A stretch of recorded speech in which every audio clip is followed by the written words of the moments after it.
My name is Anthony Fusco, and I did my paper on sickle cell anemia in sub-Saharan Africa.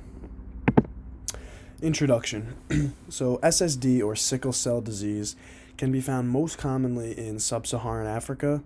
The reason for this is that in this area they don't have easy access to medical treatment that would help at all with this disease. They have a very hard time getting treatment where they are, as opposed to, the United States and Europe and other areas like that.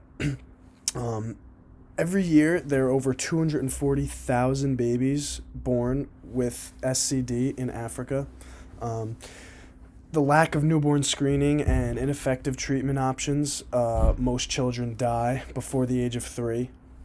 Over the years, knowledge of this disease has allowed those in Africa to better prepare for it, but it's not going to make a significant impact unless we can get effective treatment options to all these areas. Geographical location. Sub-Saharan Africa has a population of slightly over 1 billion people. Of this population, over 100 million of these people live with SCD. About 90% of the SCD population lives in 3 countries: India, Nigeria, and the DRC, which is the Democratic Republic of the Congo. But these estimates are tough just due to the lack of newborn screening that they have access to in these areas. And you can see in the picture on the right, HBS allele frequency, that's just basically means how many people in that area are affected with SCD. HBS is the term for when the hemoglobin is infected, and when it's infected with SCD. So obviously all these areas in Africa are very red, because they have a really tough time dealing with this issue in those areas. So the current health issue, the number of publications and just overall general awareness of this issue has been steadily increasing, which is good, but definitely not to the extent that we want it to be. The disease was often undiagnosed in Africa up to 40 years after it was first diagnosed in the United States. So they just didn't, it's not that they didn't know about it, but they just left it undiagnosed and weren't as serious about it as some Western civilizations. The under 5 mortality rate for kids born with SCD in SSA, which is sub-Saharan Africa, is very high, and it's somewhere between 50% to 90%. Again, estimates are tough just because of the lack of screening, newborn screening that they have in these areas. Most Western civilizations have been doing SCD screenings and putting together intricate health plans for those living with SCD, and in turn, this has allowed people with SCD in North America and Europe to live well into their 40s and 50s. Again, on the right, burden of sickle cell disease, you'll see sickle cell births each year. Nigeria and the Congo are just miles ahead of everyone else, which is obviously not good. And then you could see at the bottom, the sub-Saharan Africa total is only slightly less than the worldwide total. So the vast majority of people living with SCD are located in Africa. So how does malaria affect SCD? Malaria has an interesting effect on those living with SCD. Sometimes people with SCD are not as affected by malaria as much as those with normal hemoglobin. However, malaria can also possibly produce abrupt catastrophic anemia due to hypoxia, because the disease hemoglobin, as we said before, HBS, it cannot carry as much oxygen to the bloodstream as normal hemoglobin. But obviously the full extent of malaria risk in SCD patients is still mostly uncertain. And on the right, we could just see normal hemoglobin on the left side, and then abnormal hemoglobin, which is sickly, on the right side. Cultural assumptions. So the risk of contracting sickle cell disease is obviously highest in sub-Saharan Africa.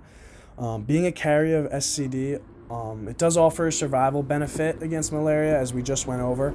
But the problem of SCD in sub-Saharan Africa is so bad that people have kind of started to become ignorant to the seriousness of this disease.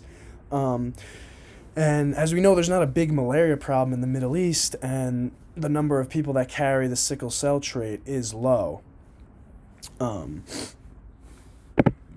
Management and barriers. Africa is a very resource poor nation.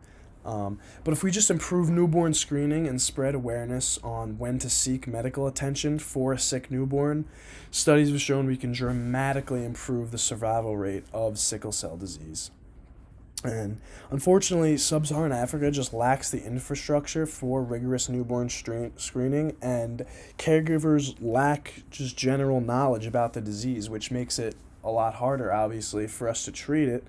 When one, we aren't sure that the newborn has it, and two, even if they do, what is then the best course of action going forward? Newborns' identification with sickle cell disease as early as possible, education about when to look for medical attention, prompt treatment of infections, and prevention of infection through vaccination have all been proven to lower the morbidity rate in resource-poor nations like we see in sub-Saharan Africa. African SCD future and potential impact. So the awareness level for this disease has slowly been improving, but obviously not to the extent that we would like it to be. WHO and UN have identified sickle cell disease as a severe and neglected issue, which has resulted in more countries and research organizations getting involved with its identification and treatment, obviously, which is a great thing. The gradual newborn screening in the US and Europe, along with proper vaccinations and other treatments, has allowed many in those areas with sickle cell disease to live longer and fuller lives. So it's obviously good that these national organizations are putting an emphasis on this disease so that maybe us living in, America and Europe and Western civilizations where we have these technologies and medical advancements so that we can treat this disease, maybe we can then in turn move it over to Africa and try to get these treatments in areas where they don't have easy access to them. Recommendations. Sickle cell disease should be a priority illness in Africa, and future research should include improved and more current descriptions of sickle cell disease burden at the local level. So we in general, we just need to know more about it. Especially in places like Africa, we need to know more about the disease and how we can best treat it. Public health experts should provide young individuals with polite, culturally appropriate genetic screening and counseling. Many countries have done this, and it's been proven to be effective. We also need to support national ministries of health to create sickle cell disease care capacity to provide the health package to the infected individuals that need it.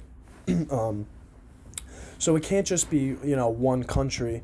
We need to have many health organizations in many different countries working on this all together so that we have our best chances at lowering the infection rates in areas where it is extremely high, like sub-Saharan Africa. In conclusion, given the infection and mortality rate of this disease, I would definitely say that it has gone grossly overlooked for way too long. However, the world is starting to understand the severity of this disease, but we're still not doing nearly enough to combat it. Those affected in sub-Saharan Africa should have access to the same medical care that is given in the Western world. If we are able to accomplish this, we would save the lives of thousands of young African children. Think about there's hundreds of thousands of Americans that are born with this disease every year in America.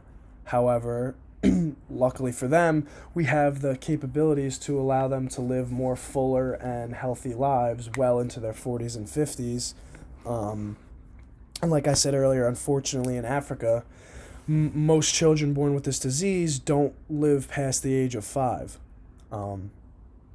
So overall, we need to try to get better access to these medical treatments for SCD in places like sub-Saharan Africa.